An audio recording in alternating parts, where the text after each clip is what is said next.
মাঠে নামলেন যুযুধান প্রতিপক্ষ। একে অপরকে 1 ইঞ্চি জমিও ছাড়লেন না। কিন্তু মাঠ ছাড়ার পর প্রতিপক্ষকে কুর্নিশ জানাতে ভুল হয়নি।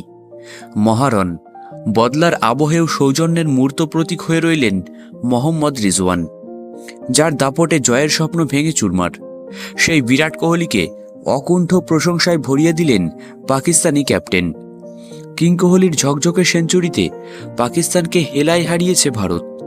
তারপর থেকেই স্বভাবতই সমালোচনার ঝড় আছড়ে পড়েছে পাকিস্তান ব্রিগেডের উপর। কিন্তু সেই ঝড়ের মাঝেও প্রতিপক্ষের প্রতি সৌজন্য অটুট রিজওয়ানের। তাই ম্যাচ শেষে সাংবাদিকদের মুখোমুখি হয়েই থামিয়ে দিলেন যাবতীয় প্রশ্নবাণ।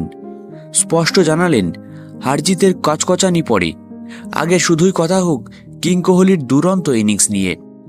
বিরাটকে দরাজ সার্টিফিকেট দিয়ে দিয়েছেন মোহাম্মদ রিজওয়ান। রিজওয়ানের বক্তব্য, ওর কঠোর পরিশ্রম আমাকে অবাক করে। গোটা দুনিয়া বলে ওর নাকি ফর্ম নেই, কিন্তু যেসব বড় ম্যাচগুলি দেখতে সকলে অপেক্ষা করে সেই ম্যাচেই জ্বলে ওঠে বিরাট।